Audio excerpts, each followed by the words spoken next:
Spring Hollow Forge, I mostly make my knives out of junk steel. Now, when I say junk steel, don't think, oh God, junk steel. I mean steel from Junkyard. I look for high carbon steel, and of course, you know, if you don't have anywhere to go get any high carbon steel, just about everywhere is a junkyard, and you can find the metal that you need at the junkyard. I'll go over kind of what to look for when you're looking. Some of the types of steel that it might be, don't know for sure. Of course, it's junk steel, so junkyard steel, it's hard to tell sometimes, but I can show you what to look for a good knife. If you haven't subscribed yet, please consider subscribing. First off, when you go to a junkyard, a leaf spring will be about the most common thing you will find. And that is, it's really good for making knives. I mean, it's excellent for making knives. There's nothing wrong with making knives out of a leaf spring. It is some leaf springs now. Some leaf springs are 1095 high carbon spring steel. Most time it's 5160, but if you find a leaf spring that's on a car, not a truck, but a car, generally leaf spring from a car is 1095 spring steel. And leaf springs from a truck will be 5160. So one of the next things is skill saw blades. Saw blades. Really just about any saw blade. And most of the time it's a pretty good bet that a saw blade is L6 tool steel. So that's really good for making knives. Now, with that said about the saw blades, skill saw blades, sometimes the teeth, you might not, it's hard to determine what the teeth is made of on a skill saw or any kind of saw blade. So what I do whenever I make a knife out of a saw blade is I stay away from the teeth, because I really don't know what's in there, and I know it's not, the teeth ain't going to be the same as the rest of it. So I just cut out little squares and stack them up, and then I'll do the Hotta technique and forge weld them together. Now, what I was saying about the teeth on a saw blade, as you can see, this is a big saw blade. It's for cutting concrete, and it has, those have the diamond edge on it for cutting the concrete. Of course, same with this one. Whenever I go to make a knife or use this for a knife, I stay away from the teeth right here. I'll come down back past it and I'll cut those off. Also, if you try to use your angle grinder, if that's what you're using to cut this off with, you will tell the difference when you get up here close to where the diamond edge is. It will eat up your angle grinder wheel. So if you're going to do that, cut around it. Cut it off right there. Speaking of another thing, you can see how the rust is starting to build up on this. That's another good way to tell high carbon steel, is the rust will almost look painted on and not real flaky. But then sometimes when you're at the junkyard, you come across something that you just ain't real sure about. Big old piece of metal like that. Real heavy, real thick. And one way to tell, like I was saying, tell if it's high carbon steel is the way the rust is. As you can see, it looks like it's been painted on. You rub on it and it's almost powdery. And it's not real flaky. And but I found this at the junkyard. And I brought it home and I thought, well, I test it out, and I cut me off a piece of it. And then I heated it up and tried it out, and it hardened. And I'm thinking that this might have been part of some kind of implement, maybe. So that might be a W1, W2 steel. Either way, it's high carbon steel, and it does harden up and makes for a very great knife.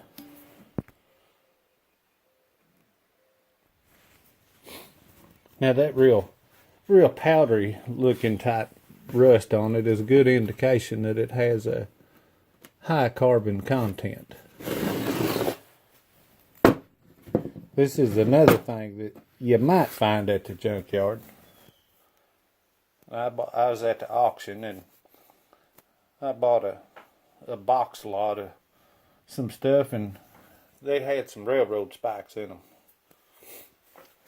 So that's another thing you can use when you're first starting out making knives, or it don't matter if you're just starting out or not. You know, but still, it's 1095 high carbon steel. It still works, still makes a good knife. But whenever you're looking, if you find one, see if I can get that to come into focus. If you can see right here, look for a HC. Actually, I think that's the C right there. It will be. You see where it's got the H and it's got the C. That means it's a high carbon spike. Not all spikes are high carbon. So look on the head of it. Make sure you find a H and a C on it somewhere, and they're not always in the same spot. They're somewhere. Usually they're on the head somewhere, but not always in the same spot. Now another thing it is pretty common at the scrap yard is steel cable, and I believe they're normally a 1095 high carbon steel. Of course, that's what you make your cable Damascus out of. But I'll show you this here in just a second. Alright, so I want to talk about that steel cable just for a second.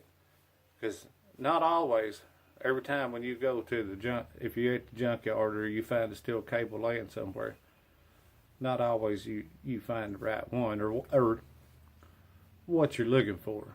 I mean, you had to make sure that it's not a galvanized steel cable that came off like a power pole, where like the electric company, when they put in a new power pole, or if they've got something left over, they take and scrap what they've got left over. You got to look and make sure that it's a steel cable, not galvanized. And also, there's another thing about steel cable. If you find one that's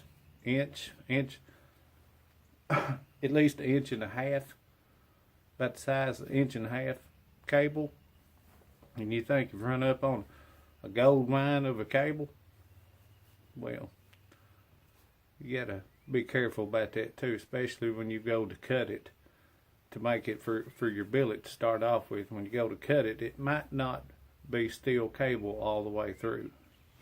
Now this is what I'm talking about. Now, I found this steel cable, and it's a really big, good sized cable. When I saw it, that's what I thought. I thought, oh man, yes, that's what I'm looking for. I want that big cable. Of course, when I came home and I cut it up, to make a knife out of it. When I cut it, you see how whenever I started cutting it, started popping apart. And I didn't know why it would be doing that, because it was twisted, wrapped up steel cable.